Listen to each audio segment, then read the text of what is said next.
Somerdale Avenue. A very infamous street that an infamous man lived back in the 70s here on the west side of Chicago in a little suburb called Norridge, Illinois. This street was very infamous for me, scary for me, as I was working just blocks from here as an architectural apprentice, helping architects and contractors, of which this man was a contractor here, recruiting boys my age. His name was John Gacy, and this is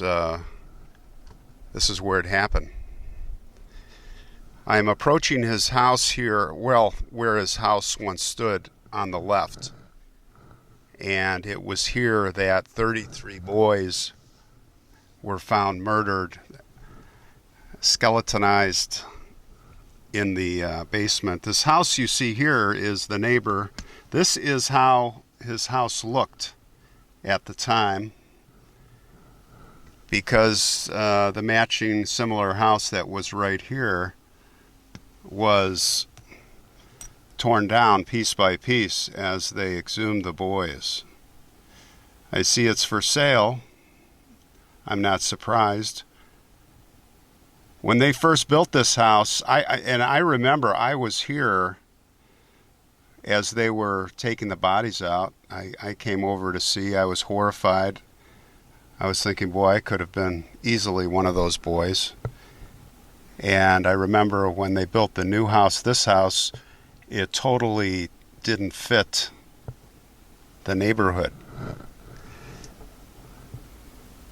We're going to head off to the cemetery. We're going to go back to All Saints to visit the final victim, what broke this case open, Robert Piest. And all I can tell you is this is the house of nightmares.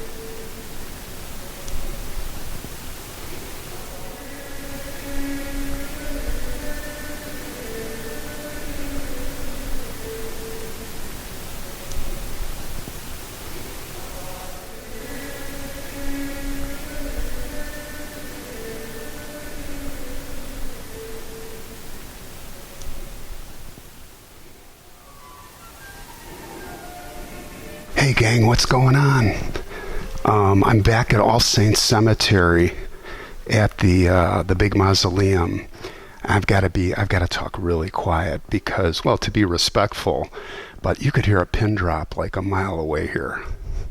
But anyway, I know that Robert Piest is on this floor, so we'll search and see if we can find him.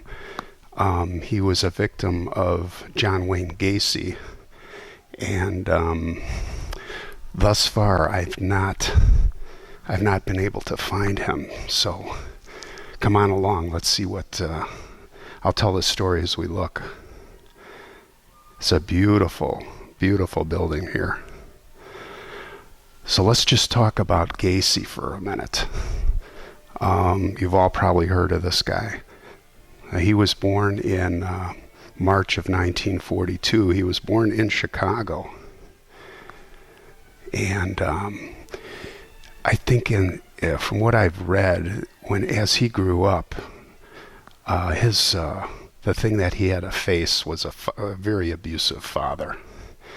This guy was brutal. He was a World War I vet, and he was a machinist. And he would just verbally and physically abuse the kids. And especially he picked on John because John was kind of a softy, and his dad was hunting and hardline stuff, and he used to call him names. He'd call him sissy, and he'd call him dumb and stupid. And he used to whip him with a barber strop, actually it's called, not a strap, a strop. And that's the kind of thing you see on the barber chair, that big strap. Can you imagine? So after several beatings, he told John, "You'll probably grow up to be a queer." Stuff like that. So anyway, John started out doing a lot of good things. He was a Democratic precinct captain in Chicago, although he was in and out of jail for sexual stuff ever since he was a little boy. He got in big trouble with a friend because they had fondled a girl, and that was the start of it all. Here are a couple of interesting pictures.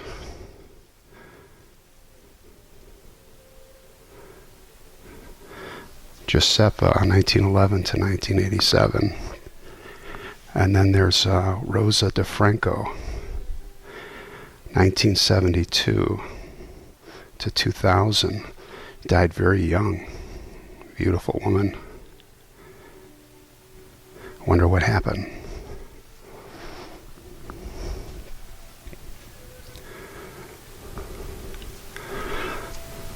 So he came back to Chicago, and he was married twice, and he got divorced, but everybody saw him as this great guy. It's always the case, right? And one of the things he did was for gatherings and functions, political events, he'd dress up as a clown. Really creepy. Looking back on it, I think this is where the inspiration of the movie It, Stephen King, which was written and released in the 80s. It was probably influenced from John Wayne Gacy. But anyway, he was called Pogo the Clown, and he had another name. He was called Patches. And they say that Pogo was the happy clown, and he would say that Patches was the serious clown. Oh boy. So anyway, he was a contractor. And this is guys, this is where it gets really creepy for me, because I know I mentioned this. I literally was the age 18, 19, blocks away from his house, working as an architectural apprentice on Higgins and Cumberland. Bush and Markson was the name of the firm. Anyway, this is all happening. I could have been easily one of these boys. I don't think I would have fallen for the tricks, and we'll talk about that, but who knows? Really freaky. But what he would do is lure these teenage boys. And he, of course, under the pretense of getting some work done. And they would come to his house on Summerdale, which, by the way, was a house of horrors. It had all kinds of restraint devices.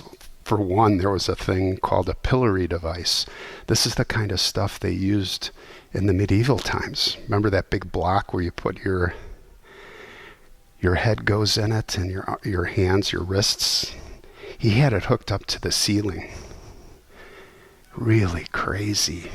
So he would lure boys there, and once he got them there, he would do magic tricks for them.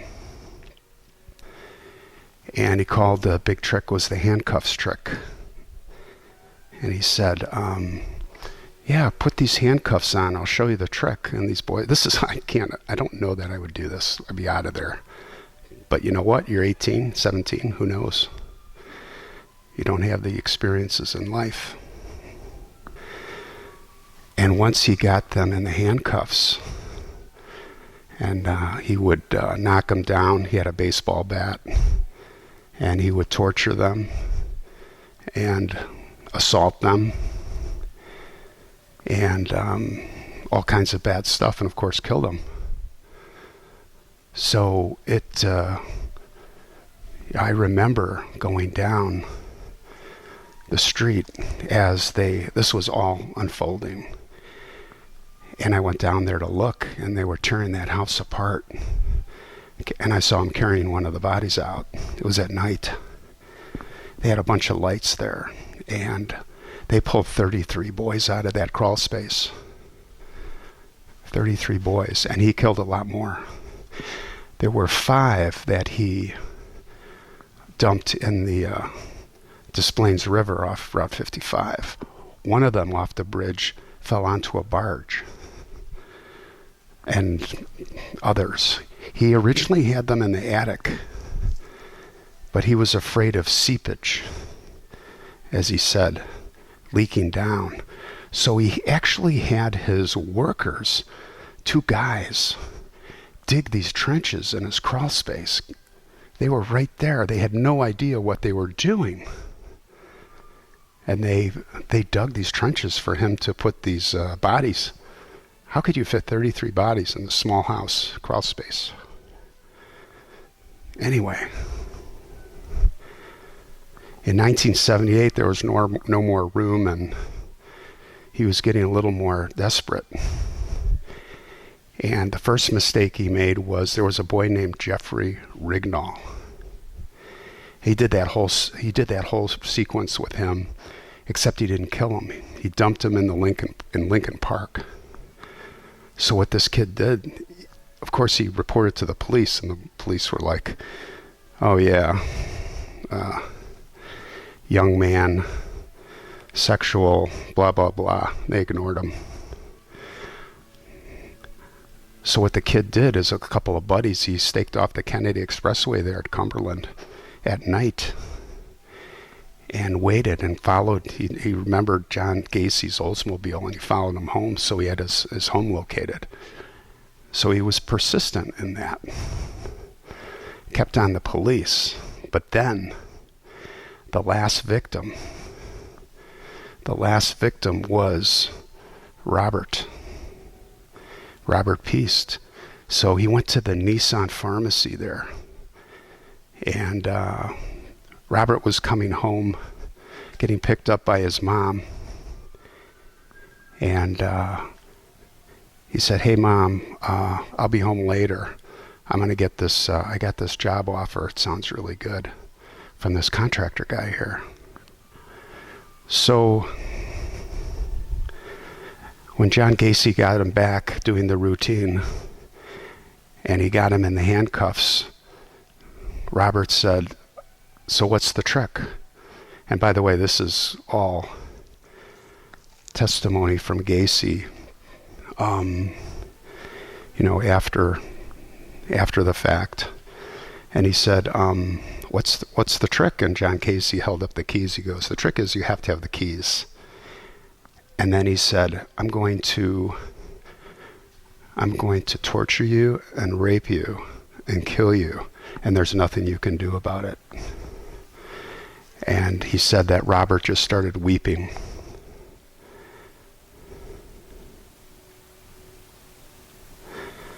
I see this is Robert over here in the corner.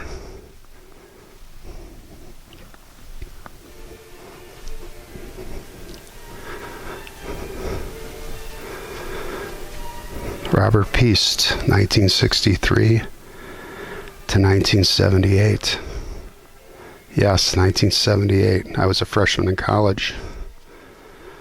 Here are some fresh flowers. Robert's mom is still alive. Everyone else has passed on.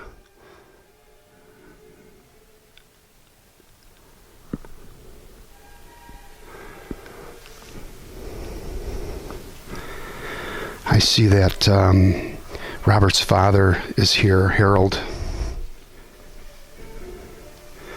Harold passed in 2006. And very sadly, I mean, this is all sad, but this is Robert's brother, Kenny. He was a doctor, and he passed in 2007. Robert's older brother, Ken, did some amazing things in his life. He didn't stay in Chicago. I'm sure the memories were too brutal. But he was he worked on curing diseases of the eyes. And sadly, he was taken early with some type of cancer. I don't know what it was, but there is a bone marrow fund And I'll try to find it, and I'll maybe there's a place to contribute. I'll put it in the description if I can find it. But he lived in San Antonio, Texas with his family. And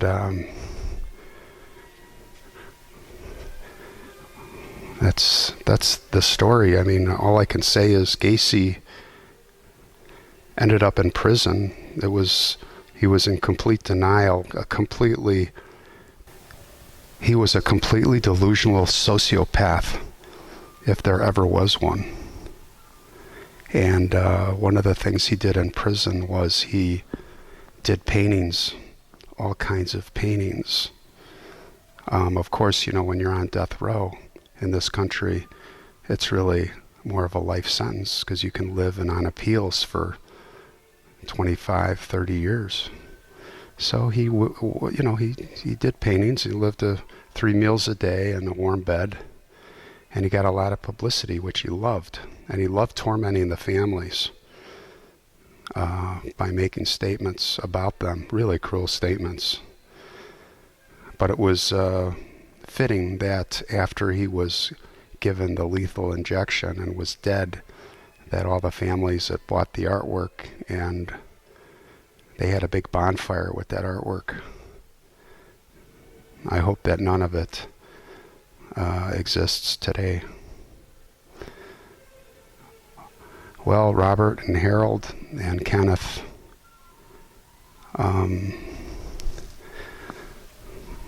we hope you are in a better place and resting in peace.